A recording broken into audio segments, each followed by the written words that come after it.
The supply chain of oats. The steps of the supply chain are number 1, agriculture inputs, number 2, production, number 3, processing, number 4, packaging, number 5, distributing, and number 6, consumption. Agricultural inputs. Oats have typically been considered a low-input crop, but with the development of higher-yielding grain varieties, there needs to be a stronger nutrient management system for growing oats. The most important nutrient that oats require are nitrogen, phosphorus, and potash. The lack of nitrogen can cause small kernels, while excess nitrogen can cause delayed ripening and thus delayed harvest. Creating conditions ideal for oats to grow allows for a higher quantity yield. Oats are also very important in crop rotations as they provide lots of cover for the soil, so less erosion occurs, but also they require less tilling for planting, so there's not really the less you till, the less the soil erodes.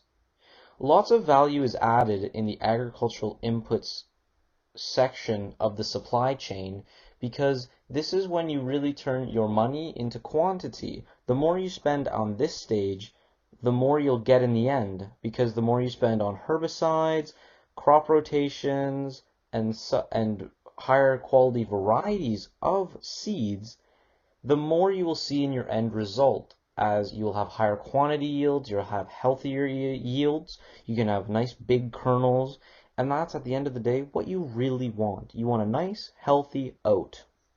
The next step in the oat supply chain is production. The production of oats starts with seed selection. Farmers must pick one variety of seed to plant. The most preferable seeds are those that have been certified in treatment against diseases. Seeds are planted in early autumn because they need cool weather to grow properly. The soil is also fertilized with nitrogen, potash, and phosphorus to ensure proper kernel size. Once the seeds are ripe and have adequate moisture, they should be harvested as soon as possible to avoid discoloration and other abnormalities. To harvest the crop, a combine is used to separate the oat from its stem, and this usually occurs from midsummer onwards. The oats are then collected in a trailer and transported to silos for storage. For storage, the silos must be thoroughly disinfected before the oats arrive and sealed really tightly to avoid unwanted insects, birds, or any other contaminants to decrease the quality and value of the oats. From the silos, the oats are transported either to a mill or a grain elevator via transport truck. Selling to mills directly requires a very high quality crop and rigorous standards to be met, but this also results in higher prices offered to producers. The mills will offer farmers a price for their oats before harvest time, and the producers will send a small representative sample of their crop to the mill to be tested. During testing, millers are looking for high test weights, uniform kernels, clean seeds, and low moisture levels. Things that are unacceptable to millers are discoloration, insect infestation, and animal excrement. If the sample does contain these things, the oats will be rejected and the producer will have to sell them elsewhere. If the oats do meet the milling standard, the oat crop is transported to the mill. Another option is to sell to grain elevators. These grain elevators act as an intermediate between producers and millers. When oats arrive at a grain elevator, they are assigned a grade based on quality and a price is offered to the farmer based on that grade. From here, the grain elevators may sort or blend the oats to ensure that milling standards are met, and then the oats are transported to the mill. Throughout the production sector of the oat supply chain, the value added comes from turning the seeds into oat plants and then a plentiful oat harvest, ready to be processed for human consumption. Processing of oats is needed for human consumption. The main processing plants in Ontario are Quaker Oats, Robin Hood Multifoods, and ADM, and there's a capability to mill 100,000 tons of milled oats per year. The higher quality milling oats are bought at a premium, and millers will pay a higher price for oats that weigh 38 to 39 pounds per bushel. Some millers will buy their oats directly from the farmer, and some prefer to purchase from grain elevators, and this can vary from year to year. Several steps are involved in the processing of oats. such as intake, cleaning, dehulling, kilning, cutting, steam tempering, flaking, and cooling.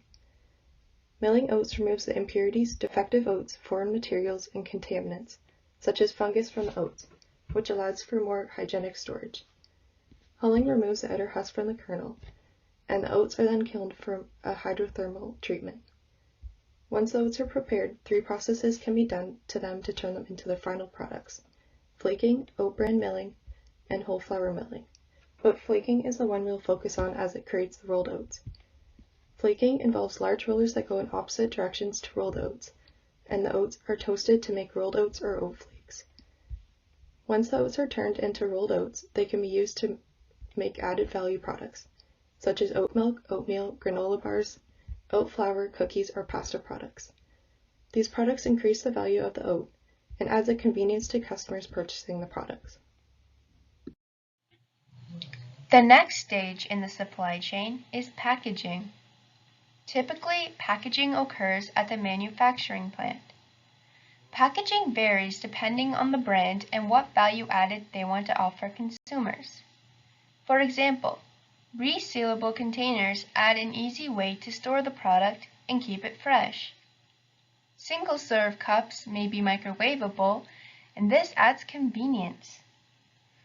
Along with the physical shape and form of the package, the labeling is also very important.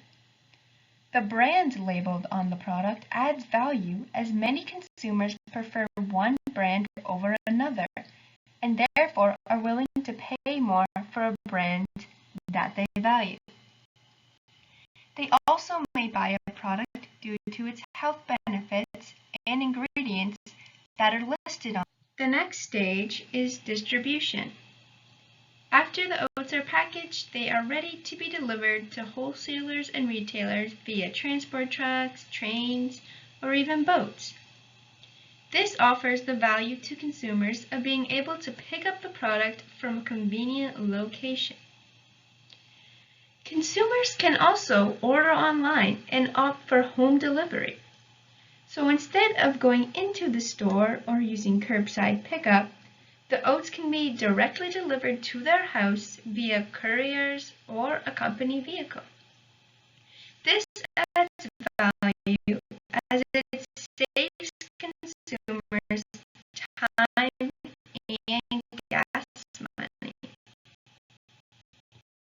The price of oats.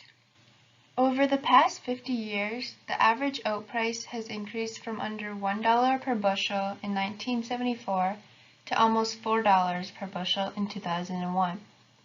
The price of oats reached an all-time high around the years 2012 to 2014. And as of recent years, the price has been on the rise and may surpass the all-time high. The next step in the supply chain is consumption. The oats have now been distributed to stores for consumers to purchase the oats or oat products such as porridge or baked goods. They can also be purchased online. Consumers drive this system production based on the consumer demands and have a very big impact as they are key stakeholders. Consumer trends in the industry shape the market and ultimately control how many agricultural inputs are needed to supply more of the product. More demand results in more agricultural inputs to increase supply. These trends in what consumers are purchasing also determine the prices for products and services. There are many factors to consider when farmers or processors are producing oats. These include any health benefits that oats may offer. For example, value can be added by adding vitamins or ingredients that contribute to increased health. Many consumers are seeking out food products that benefit their health, as healthy eating and healthy lifestyles is increasingly important in today's society. The end product, color, and overall appearance is also important as consumer appeal is only increasing in the industry today. The flavor and aroma is extremely important.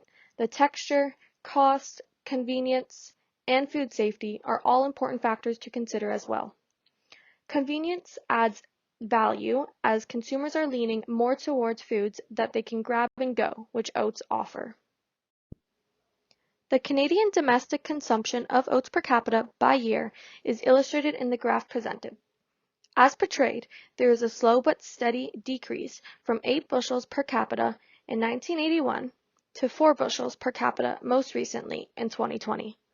Also noted is the point in the graph where there is an all-time low in consumption of less than 3 bushels per capita in 2011, which is then followed by a slight increase until most present data.